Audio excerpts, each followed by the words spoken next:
ज्यादा हो गई है कि हम उसको अब नहीं हिला सकते। ठीक है, तो कहीं ना कहीं हमें उस पर एक फुल स्टॉप रखना पड़ेगा और तभी हम स्टेट को, हम जो हमारे आंदोलनकारी हैं, जो माताएं हैं, जो आंदोलनकारी इतने लोग हैं हमारे साथ जो है उप्रेती जो बैठे कितनी मेहनत करी, इन लोगों ने रात रात जग के बिना खाए हुए इतनी मेहनत करी स्टेट के लिए, और आज भी वो लोग जो है कहाँ हैं और बाकी लोग कहाँ पहुंच गए। तो मेरा ये कहने का मतलब है कि अब राजनीति से आगे बढ़ के जाए, उत्तराखंड का अगर हम भला चाहते हैं तो हमें ये सोचना पड़ेगा कि कैसे हम इस स्टेट को बचाएं। जो लूट चुका है वो लूट गया है, उसको कैसे वापस लाने की बात छोड़ के जो बचा कुचा है उसको हम कैसे करें, हमारे बच्चे, हमारे आने वाली पीढ़ियां कैसे हम उत्तराखंड को मतलब आगे बढ़ाएं, ये बहुत बड़ा प्रश्न चिन्ह है। और मुझे लगता है कि अगर धामी सरकार अगर इसमें बहुत ही मतलब एक सेंसिटिव है, धामी सरकार अगर कुछ इसमें करना चाहती है तो कर सकते हैं। ठीक है, प्रदीप जी और शांति प्रसाद भट्ट जी, आप लोगों ने सुना होगा मुख्यमंत्री का बयान, वो कह रहे हैं कि हमने समिति बनाई है, उसकी रिपोर्ट आ गई है, ये अब जो प्रस्ताव है वो कैबिनेट में रखा जाएगा, उसके बाद वो विधानसभा में पेश किया जाएगा, ऐसे ही एक कानून बनता है। तो क्या आप इस बयान से संतुष्ट नहीं है?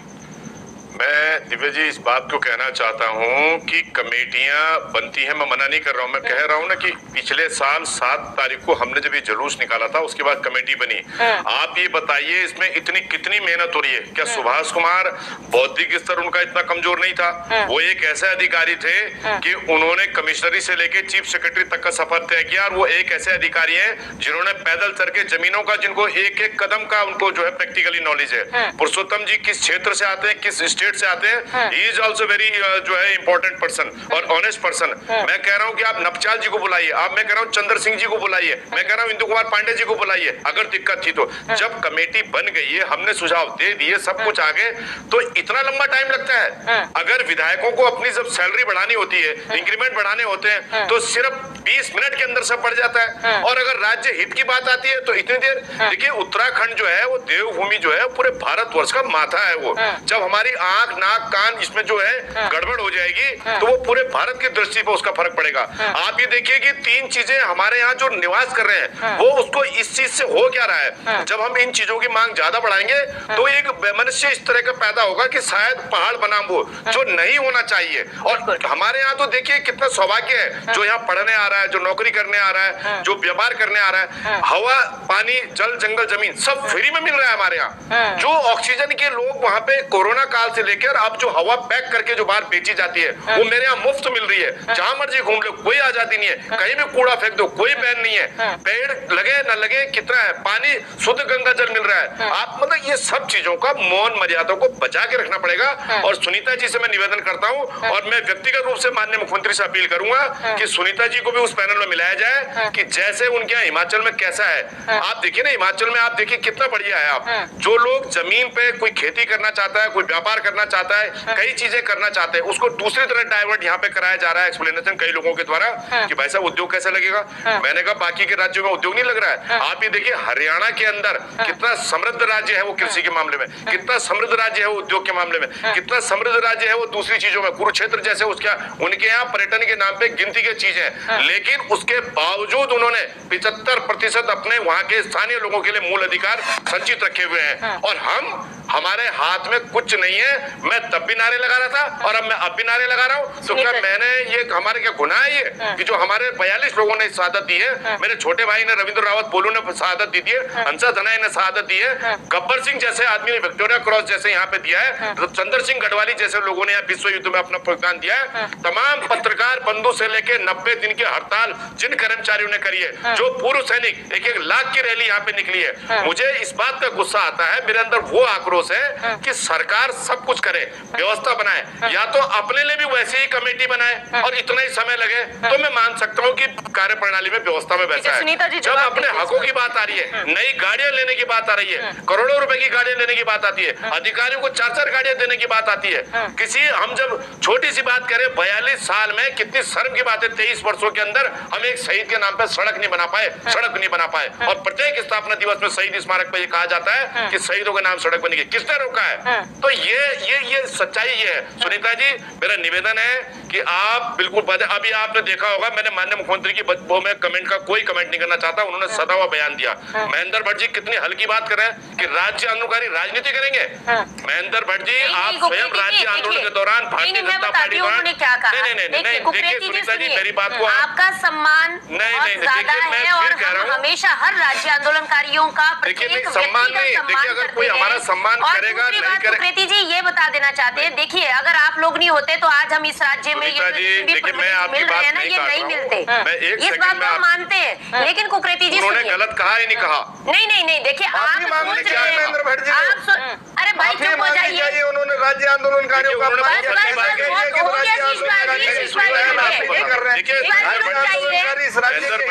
हमारे कोई राजनीतिक दल नहीं है। चौंका जाने का मौका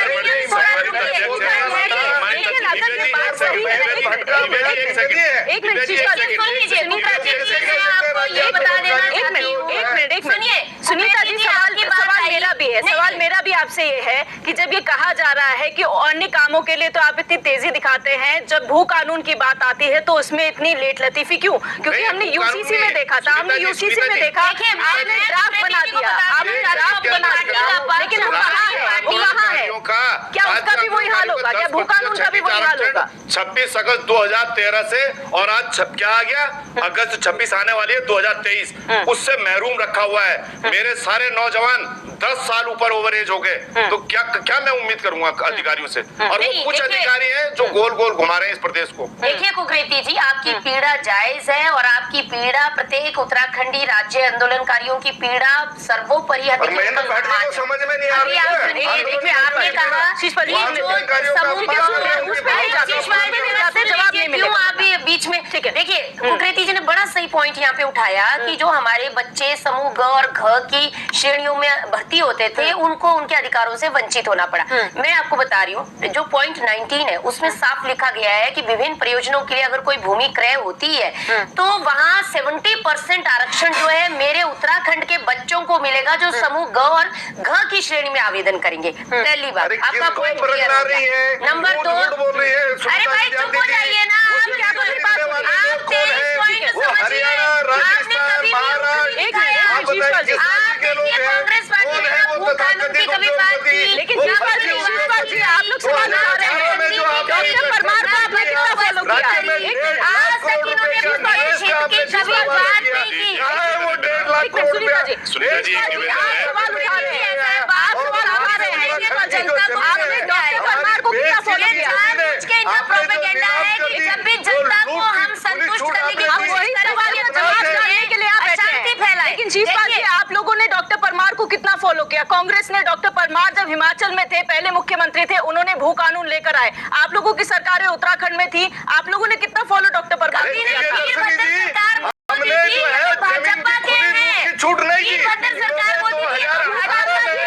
संशोधन किए, उन्होंने किसान की परिभाषा बदल दी। क्यों नहीं लाया? नंबर 2 बात आती है, आप 2 बात आती है कि अगर कोई ग्रुप यहाँ पे जमीन खरीदता है, ग्रुप पे कोई जमीन खरीदते हैं, आप लोगों ने जमीन आती है, बड़ा इंपॉर्टेंट पॉइंट है, सुन लीजिए। 20 साल की लीज पर आप सुन लीजिए ना, पिछली बात ना करिए, आगे बात सुनिए। 12 एकड़ से ज्यादा जमीन नहीं मिलेगी और 12 एकड़ की जमीन किसी मिलेगी मूल निवास ऐसा है 270 लोग प्रतिदिन पलायन कर रहे हैं। ये क्यों कर रहे हैं? अगर यहाँ राज्य में उद्योग लगा और निवेश आया, कांग्रेस पार्टी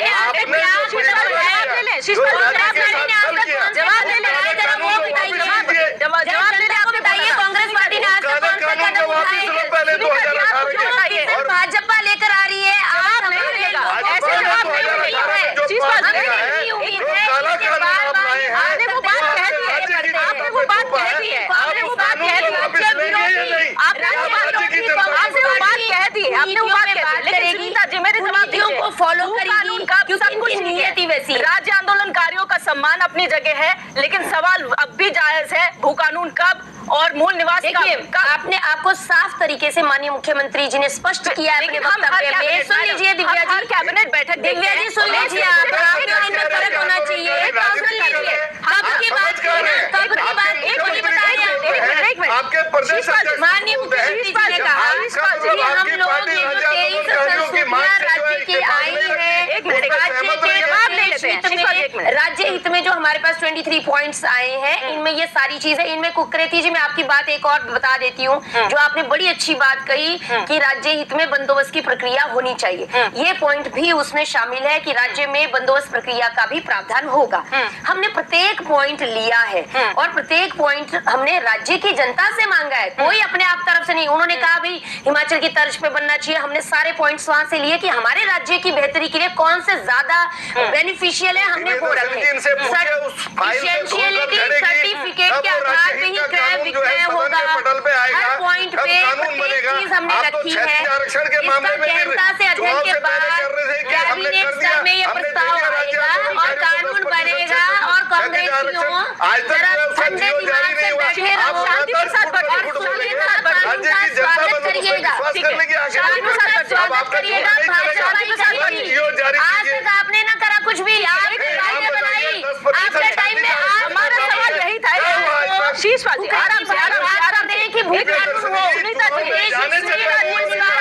लेकिन आप लोग हमारा कंपैरिजन पे बात कर लो, हमारा सवाल होता है, घोटाले होते थे, हमारा कुछ नहीं होता था। एक मिनट मैं पूछ लूँ, कानून व्यवस्था आप संभाल नहीं पा रहे हैं। डेली बेटियों के साथ बलात्कार हो रहा है, राज्य में प्रतिदिन 3 बलात्कार हो रहे हैं। अगर आप ये कह रहे हैं,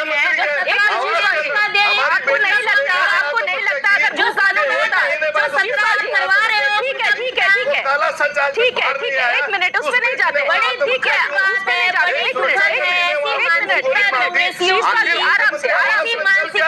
आराम से ये डाइवर्ट करना चाहते हैं। हमारा सवाल सिर्फ इतना है कि आप लोग यूसीसी में जब हमने सुना था आप लोगों की सरकार ने यूसीसी में लेकर आए थे, आपने ड्राफ्ट तैयार किया, मेरी हिंदू बहनों को 1 पॉइंट में फायदा मिल रहा है, मेरी मुस्लिम बेटियों को 11 पॉइंट्स में फायदा मिल रहा है मैडम यूसीसी में। लेकिन मैं प्रदेश हित प्रदेश हित में, राज्य हित में जो चीजें जरूरी है, देखिए मैंने आपको पहले भी कहा भू कानून हमारे प्रदेश की बहुत ज्यादा जरूरत है और ये लागू होना चाहिए। और हमारे पास तमाम संगठनों से भी जो भी क्वेरीज आई, तमाम संगठनों से जो सुझाव आए, माननीय मुख्यमंत्री जी ने उनकी पूरी रिपोर्ट बनाने के लिए एक प्रवर समिति गठित की। उनकी समिति के बाद एक सब कमेटी और गठित की ताकि उसकी समीक्षा करे, कहीं कोई पॉइंट लूज नहीं। अब हमने प्रत्येक पॉइंट्स में अपने आप को स्ट्रॉन्ग करके हम कैबिनेट में इस प्रस्ताव को लाएंगे जो कानून की शक्ल लेगा और ये भाजपा के ही काल में होगा। मेरी जनता आश्वस्त है और मेरी जनता को धामी सरकार पे विश्वास है, ट्रस्ट है। कांग्रेस पार्टी राज्य विरोधी, मेरी लाश पे उत्तराखंड बनेगा, किसने बोला था? ठीक है, बताना जरा, जो इशारे से बोल रहे थे। शांति प्रसाद बताइए जरा, बेटी तिवारी हरीश रावत सबसे पहले आप दोनों को सत्ता में मलाई खाने वाली कांग्रेस केवल जमीनों को इनको बोला, इसमें तो कोई आप दोनों शांत हो जाइए। बांग्लादेश को भी पाकिस्तान को दे दिया। ये खंडित पार्टी खंड करने में विश्वास करती है। आप लोगों को आपका समय विभाजन करने वाली कांग्रेस पार्टी है, दिमाग ऐसे ही चलता है। हो गया तभी तो भाई सवाल पूछा गया भाजपा से उम्मीदें हैं, भाजपा से उम्मीदें, इसलिए उन्होंने ये बात की। और हम चाहते हैं कि हमारी देखिए दिव्या, ठीक है, शांति अगर डिबेट में दोनों राष्ट्रीय पार्टियों के नेता अगर जनता को गुमराह करके बात को दबाने का प्रयास करते हैं तो आपका काम है इनको डिबेट में इनकी आवाज बंद करें। सुन लेते हैं, मैं यहाँ वो मुद्दा आपके सामने रखूंगा।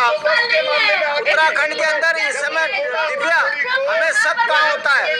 आपको मैं बता दूं, देहरादून के अंदर ऑडियो नहीं जा रही, आप लोगों की ऑडियो नहीं जा रही, देहरादून के अंदर आप लोगों की ऑडियो नहीं जा रही, हो गया राजनीति में 1 मिनट, आप लोगों की आवाज नहीं जा रही, हम झूठ नहीं बोलते हैं, ध्रुवीकरण की राजनीति करते हैं। बस हो गया ये राजनीति ऐसे कोई नहीं सुन पा रहा है, आप लोगों को कोई नहीं सुन पा रहा है, शर्माई देखिए, आप लोगों को कोई नहीं सुन पा रहा है। आप लोग एक साथ मत बोलिए प्लीज, बस शांत हो जाइए, शांत हो जाइए, ठीक है, शांत हो जाइए। वो मुद्दा नहीं उठा रहे आज हम, वो मुद्दे नहीं उठा रहे हम।